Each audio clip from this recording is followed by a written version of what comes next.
Sean bienvenidos y bienvenidas al episodio número 12, el último de esta primera temporada de Entre Jóvenes. Mi nombre es Leonardo Blanco y agradecidísimo a todas las personas que nos escuchan y a quienes por primera vez ven, escuchan o han compartido alguno de nuestros contenidos. Sean bienvenidos a Entre Jóvenes, un espacio para el crecimiento y desarrollo de las habilidades psicosociales de los jóvenes.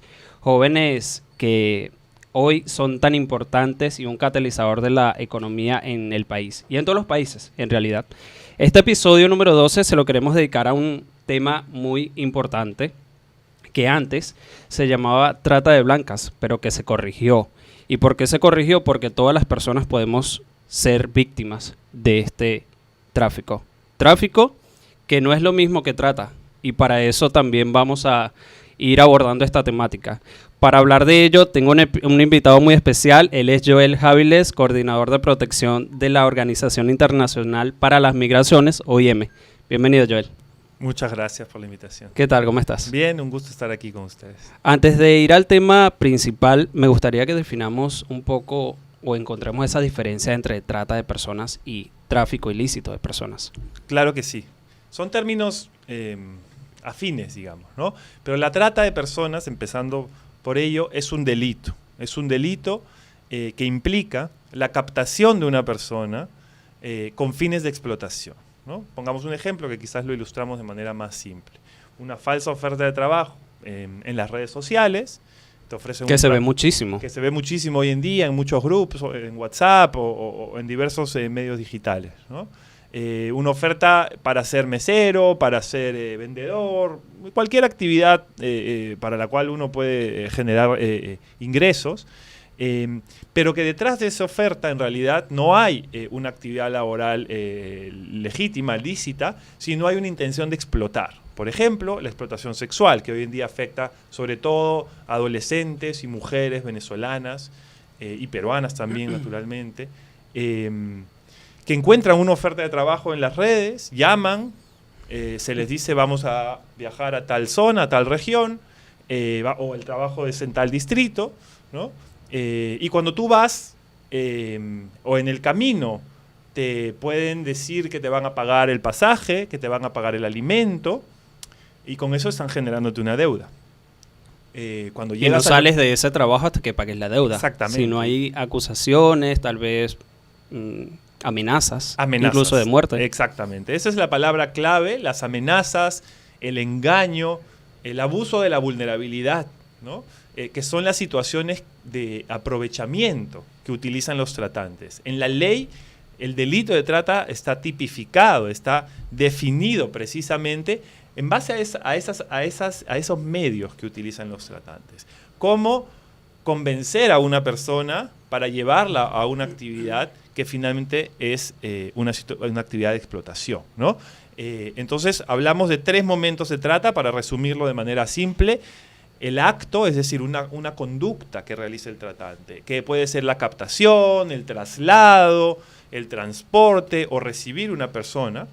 Eso es el acto. 2, el medio. ¿Cómo capto? ¿Cómo traslado? Pues uso la fuerza, engaño, amenazo, abuso de una situación de poder, por ejemplo, un profesor sobre su alumna o una persona adulta sobre alguien menor de edad.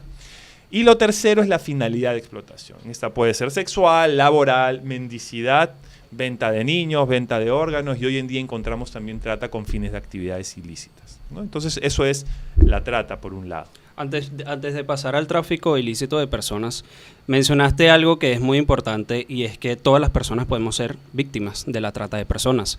Pero si bien hay un grupo más vulnerable que otro, como pueden ser las mujeres, los niños y hasta la población migrante y refugiada, que, por ejemplo, acá, no se conocía o no existía ese mecanismo de trata de personas con los migrantes porque no tenían esa experiencia, pero que se abrió un nuevo mecanismo para tratar con personas, y esta vez son migrantes y refugiados. Efectivamente. Entonces los mecanismos de trata de personas se extienden. Así es, así es. Y es importante lo que mencionas, porque hay dos mensajes creo importantes ahí. El primero es que la trata puede afectar a cualquiera. Cualquier persona, alguien en situación de pobreza, alguien en clase media o alguien incluso con recursos y sustentos económicos puede ser víctima de trata. Lo hemos visto en muchos países. Y eso es una primera alerta, ¿no? Pero, y es importante lo que mencionas, hay grupos de la población, de la sociedad, que son más vulnerables, que están en mayor riesgo. ¿Por qué? Porque tienen menos información, porque tienen menos redes de apoyo, o porque tienen necesidades más agravadas, incrementadas, ¿no? De necesitar generar ingresos ya. Y eso muchas veces hace que las personas se vean obligadas a aceptar este tipo de ofertas de trabajo fraudulentas, ¿no? Hablábamos... Claro, porque le ofrecerán cierta cantidad de dinero para que Claro. esa persona diga, o se le abran los ojos y diga, sí, Exactamente. sí la voy a aceptar. Y ese es el mecanismo. Yo te doy una oferta muy llamativa. Usualmente las ofertas de trabajo están por encima del promedio de la actividad laboral que se convoca. Las empresas muchas veces no existen, ¿no? Y uno lo puede verificar en el internet. Hoy en día coloca el nombre de la empresa en internet, puede verificar si existe. Muchas veces estas ofertas de trabajo piden desplazarte a otra región y de manera inmediata, ¿no? Mañana nos vamos. Para alejarte de tus familiares y círculo social. Para romper esa posibilidad de buscar ayuda, de recibir apoyo, para que la persona muchas veces no sabe dónde está. Entonces, claro, aquí hay algo particular que afecta a grupos de la población, como bien lo mencionabas, niños, niñas y adolescentes. Hoy en día, sobre todo a través de las redes sociales, de los juegos en línea, vemos muchísima captación de víctimas de trata en juegos en línea, ¿no? ¿Cómo? A través de la publicidad engañosa. De la publicidad y del enamoramiento. Okay. Encontramos lo que se llama en inglés el lover boy o el enamoramiento, que es un mecanismo que utilizan tratantes, usualmente varones, para generar un vínculo sentimental y de dependencia con la víctima, usualmente mujeres jóvenes, adolescentes, y en ese mecanismo de control, ¿no?, que generan, las conducen a situaciones de explotación, ¿no? Entonces, eso es una forma. Otra forma es pedir imágenes con contenido sexual a través de las redes, y luego eso se utiliza para chantajear y obligar a las chicas a tener relaciones sexuales, ¿no? Entonces, los riesgos están ahí. Los riesgos están en las actividades en línea. Hablábamos de niños, niñas, adolescentes, y hablamos de la población refugiada e inmigrante, que también está siendo afectada de sobremanera por este delito, ¿no? Los registros de la Policía Nacional del Perú hasta mitad del año pasado reportaban que más de la mitad de las víctimas de trata eran venezolanas en el Perú. Y eso no es... Se han aprovechado de la migración. Exacto. Y eso no es una estadística común. Como tú bien decías, en Perú tradicionalmente la trata ha sido interna, es decir, nacionales tratados... Otros mecanismos. Dentro de Perú. También con ofertas de trabajo, también con captación en redes, pero hoy encontramos la trata con un componente transfronterizo, ¿no? Encontramos... y la experiencia que tiene la OIM asistiendo casos, porque nosotros asistimos casos directamente, damos apoyo a las víctimas de trata de la mano con las entidades del Estado peruano y otros socios. Encontramos, por ejemplo, captación en otros países para venir a Perú. Para actividades laborales de comercio, venta, etcétera, y en las cuales se les paga a las chicas, usualmente son chicas, de $3,000 a $5,000 en pasajes, alimentación, hospedaje, es decir, todo el proceso de traslado que se hace usualmente por tierra y de manera irregular, ¿no?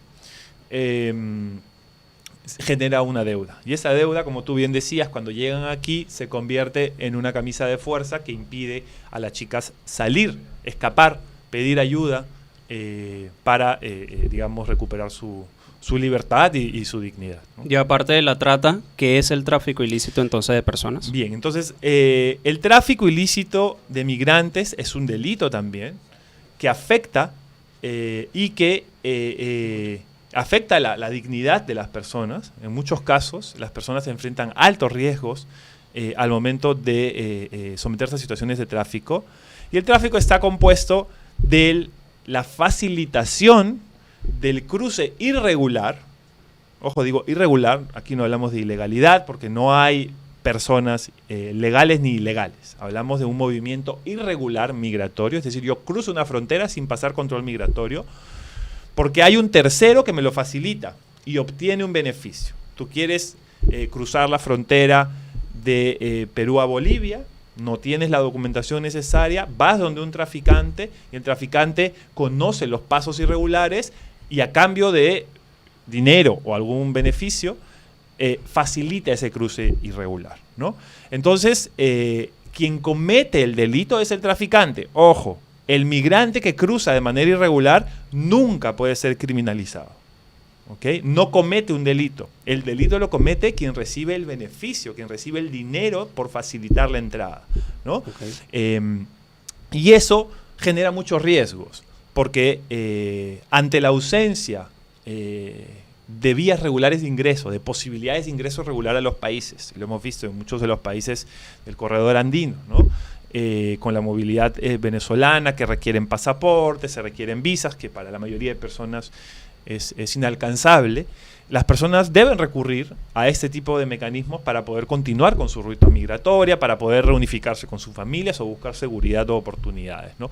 Los traficantes se aprovechan de esas situaciones no solo para cobrarte por hacerte cruzar la frontera, sino para robar, para quedarse con tus pertenencias, para abusar muchas veces sexualmente de las mujeres, okay. O para abandonar a las personas que están traficando en lugares de mucho riesgo. Lo hemos visto muchas veces en la frontera con Chile, por ejemplo, que es una zona desértica, ¿no? Muchos casos muy, muy lamentables donde las personas han estado simplemente abandonadas en la mitad del desierto sin saber a dónde ir, en la mitad de la noche.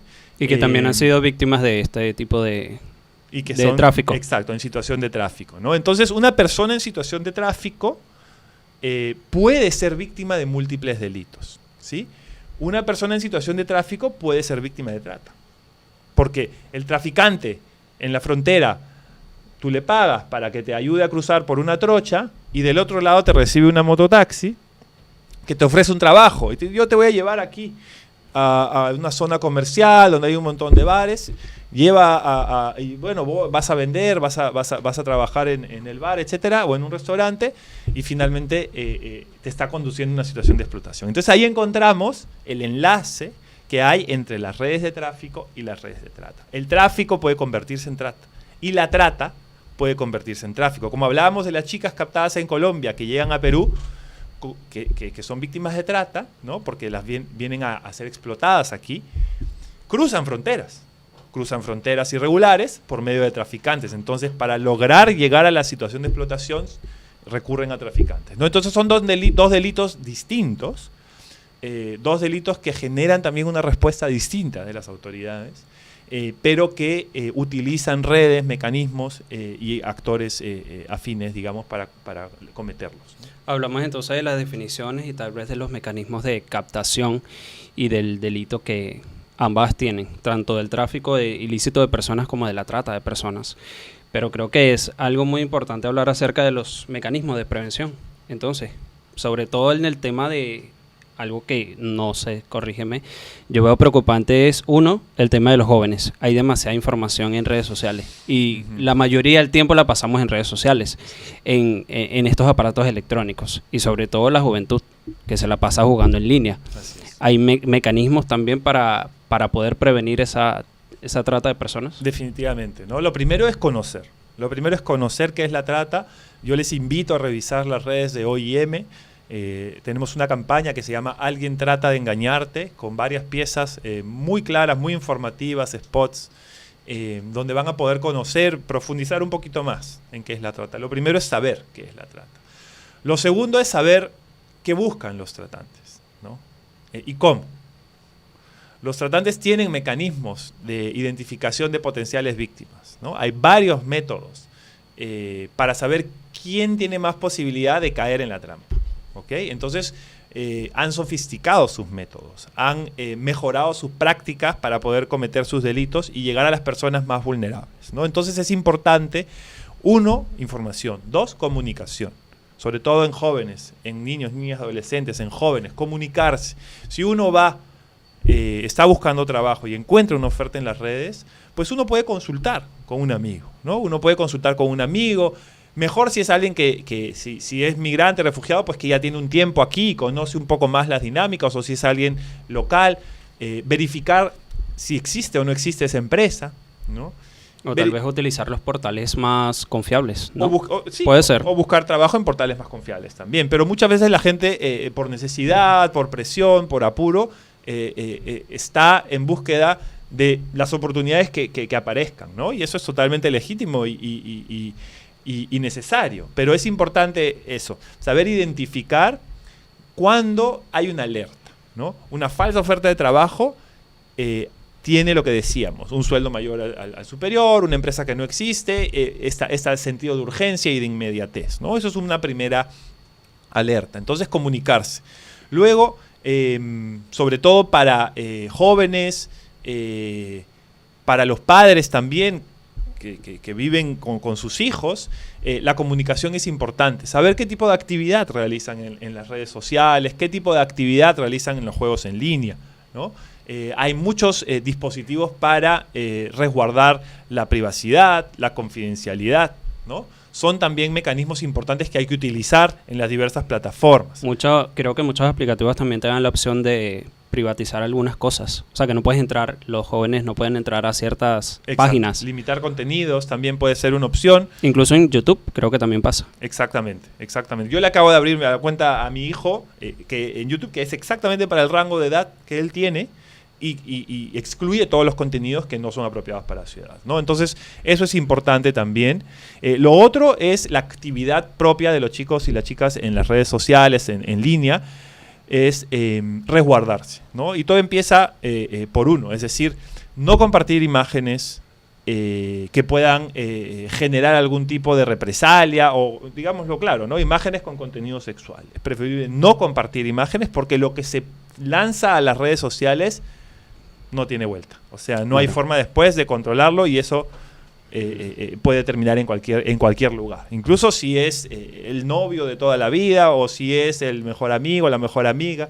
Hay que tener mucho cuidado con el contenido que uno difunde de sí mismo, ¿no? Dos, no aceptar amistades de gente que uno no conoce, ¿no?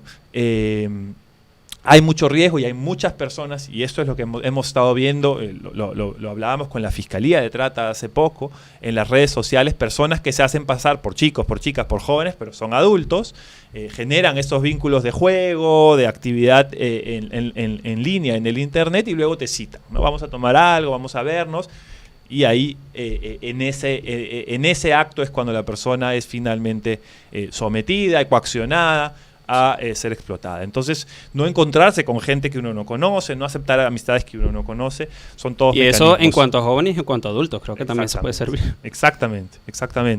Pero sobre todo jóvenes, porque los tratantes que buscan explotar, hablamos de explotación sexual, van a buscar sobre todo mujeres jóvenes, ¿no?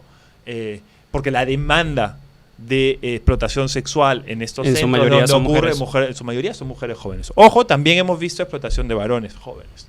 Explotación sexual de varones jóvenes y cada vez más, ¿no? Por necesidad, porque muchas veces deben asumir comportamientos de riesgo, ¿no? Lo que llamamos comportamientos de riesgo es cuando una persona está en una necesidad muy grande, va a estar dispuesta a realizar cualquier actividad con tal de obtener un ingreso que le permita subsistir, ¿no? Y eso puede ser, por ejemplo, la mendicidad. La mendicidad es un comportamiento de riesgo, ¿no?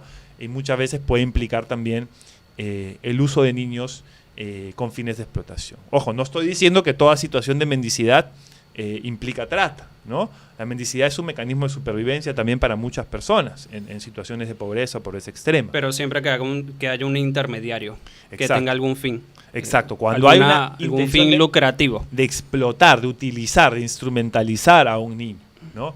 Hemos visto también redes de tratantes que colocan niños en distintos puntos de Lima para solicitar dinero en los semáforos, en las calles, y ese dinero luego es recaudado por el explotador. Los niños después muchas veces no reciben ni alimentos ni vivienda, ¿no? Entonces, esas son situaciones de trata. Pero digamos, es importante mirar todos estos elementos para poder alertar, ¿no? Y lo otro que yo diría es cómo identificar una posible situación de trata de personas y qué hacer, ¿no? Eso es algo muy importante también, porque ¿a dónde acudir también? ¿A dónde acudir? ¿No? Muchos de nosotros, nuestros amigos, nuestras familias o quienes trabajamos en organizaciones estamos en contacto, damos servicios y en esos espacios podemos identificar si es que una persona es víctima de trata, ¿no?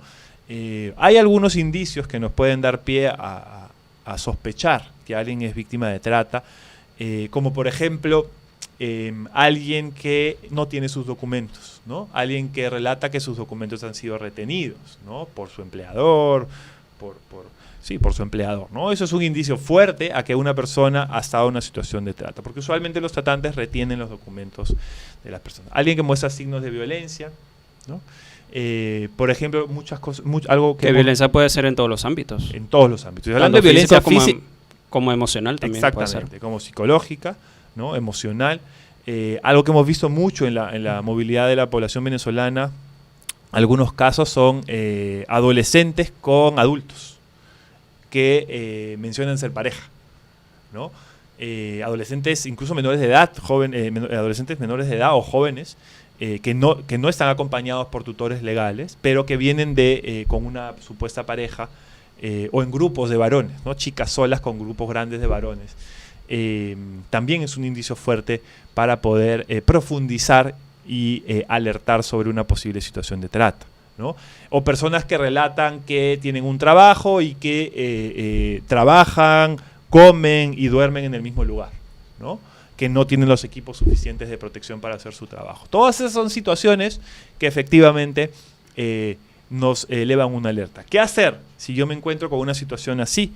Pues lo primero que nosotros invitamos a hacer es comunicar la situación a las entidades del Estado peruano. Perú tiene una línea de denuncia, es la línea gratuita 1818, la línea del Ministerio del Interior, que atiende, incluso de manera anónima, llamadas, denuncias, alertas sobre posibles situaciones de trata y se comunica con la Policía Nacional y los actores relevantes, Fiscalía y actores relevantes para la investigación, ¿no?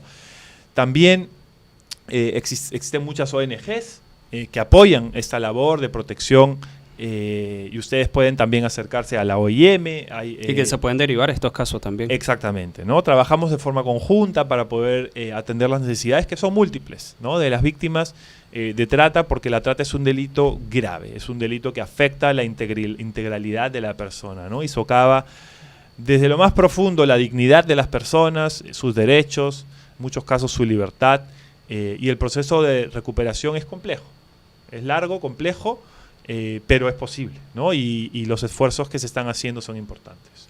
Desde la OIM, ¿qué respuesta le están dando a la trata de personas? Bien, desde la OIM tenemos una respuesta múltiple. En realidad, la trata de personas es un tema prioritario para la OIM a nivel mundial. OIM trabaja de manera muy, muy consistente con los gobiernos y sus asociados para hacer frente a la trata. Me gustaría mencionar algunas dimensiones de nuestro trabajo. La primera, quizás y la más directa, es la asistencia directa a víctimas. Como decía, apoyamos directamente a las víctimas, identificando sus necesidades y las de sus familias y atendiéndolas a través de servicios, a través del apoyo directo. ¿Cómo hacen para comunicarse? Nosotros recibimos, tomamos conocimiento de casos de trata que nos refieren las entidades de gobierno, ONGs o incluso ciudadanos, ¿no? Que nos hacen llegar la información. Y de la mano con el Estado atendemos necesidades de alojamiento, alimentación, apoyo legal, documentación, apoyo psicosocial y cuando es posible también el retorno voluntario y asistido a los lugares de origen o en terceros países donde es viable la reubicación de la persona. La regularización migratoria para aquellas que quieran permanecer en el Perú, porque en el Perú una víctima de trata puede obtener una calidad migratoria que le permita residir aquí de manera regular, ¿no? Entonces ese es un trabajo importante. Hemos atendido ya en el último año entre víctimas de trata, sobrevivientes de violencia de género y otros grupos de migrantes vulnerables. Solo este perfil de casos, más de 200 personas aproximadamente en el año 2022, ¿no? Y cada caso es un mundo, ¿no? Cada caso es una historia, es una familia, es un proyecto de vida por recuperar. Y es un ser humano que debe y merece recuperar su dignidad y ejercer sus derechos humanos, ¿no? Lo segundo que hacemos es apoyar a las políticas públicas del gobierno, del Estado, ¿no? Hemos apoyado la elaboración de la Política Nacional de Trata al 2030, aprobada en el año 2020, con el Ministerio del Interior. Somos miembros de la Comisión Multisectorial y contribuimos con asistencia técnica para el desarrollo de políticas e instrumentos operativos, protocolos, manuales, guías. Lo tercero que hacemos es capacitación. Trabajamos en fortalecimiento de capacidades con el gobierno, con socios, en diversos temas más especializados como investigación, técnicas especializadas de investigación, mecanismos de asistencia y protección, prevención, identificación de víctimas, ¿no? Por ejemplo, hemos capacitado a diversos servicios públicos de cómo identificar víctimas, ¿no? Salud, servicios sociales, etc. Otro componente de nuestro trabajo es la prevención, y sobre todo la prevención comunitaria, ¿no? Donde ponemos un énfasis muy, muy grande. Trabajamos con diversas organizaciones en las comunidades, en los barrios, con los líderes y las lideresas sociales para generar información, sensibilizar y redes de apoyo, ¿no? Tenemos varias intervenciones y estrategias que nos han permitido trabajar con jóvenes. Por ejemplo, una de ellas es Chamas en Acción, que se trabaja con una asociación que se llama Quinta Ola, que hace un trabajo excepcional. Y generamos laboratorios de sensibilización, capacitación, adolescentes, mujeres en este caso, migrantes y refugiadas venezolanas y de comunidad acogida, para construir redes de apoyo y generar respuestas a este tipo de delitos, ¿no? Tenemos iniciativas como, por ejemplo, un festival de documental en TikTok, que ya vamos por la segunda edición, que hemos hecho con la Municipalidad de Lima, campañas. Tenemos trabajo en escuelas con una metodología que se llama la caja de juegos. En fin, muchísimas cosas que lo que siempre buscamos es ir y trabajar con quienes están en la primera línea, apoyar en generar información, sensibilizar y sobre todo construir en un entorno de protección más duradero que permita a las personas ejercer sus derechos. Sí, claro, un trabajo súper importante y transmitir toda esa información, pero la información correcta. Bueno, Joel, yo creo que nos hemos extendido un poco, pero creo que era necesario para hablar de este tema de la trata de personas. Creo que nos hemos extendido un poco más de 20, 25 minutos, pero creo que ha quedado corto para todo lo que tenemos que decir y toda la información que este tema abarca. Yo creo que hay demasiada tela que cortar, incluso para hacer un segundo episodio, un tercer episodio, porque hay brechas y hay cosas muy, muy específicas en las cuales hay que abordar para finalmente, como dices tú, fortalecer a las comunidades, fortalecer a las personas y evitar que sean víctimas de estos delitos. Muchísimas gracias, Joel. Pues muchas gracias a ustedes por el espacio y por darnos la oportunidad de transmitir estos mensajes y bueno, muchos éxitos en los siguientes capítulos del programa. No, y muchísimas gracias a todas las personas que nos escuchan. Entre jóvenes, este es el capítulo final de esta primera temporada, pero hasta aquí no queda. Igual tenemos muchísimas telas que cortar, otros temas que abordar y ya eso quedará para la segunda temporada. Igualmente agradecido con todos los que nos escuchan y agradecido contigo, Joel. Gracias. Muchas gracias. A ustedes. Gracias. Entre Jóvenes, una iniciativa de Magdevay, con la asistencia técnica de la Cooperación Alemana para el Desarrollo, implementada por la GIZ a través del Programa de Apoyo a las Comunidades de Acogida de Población Migrante y Refugiada en las naciones fronterizas de Colombia, Ecuador y del Perú. SI Frontera, con el apoyo de la Unión Europea y Amnistía Internacional.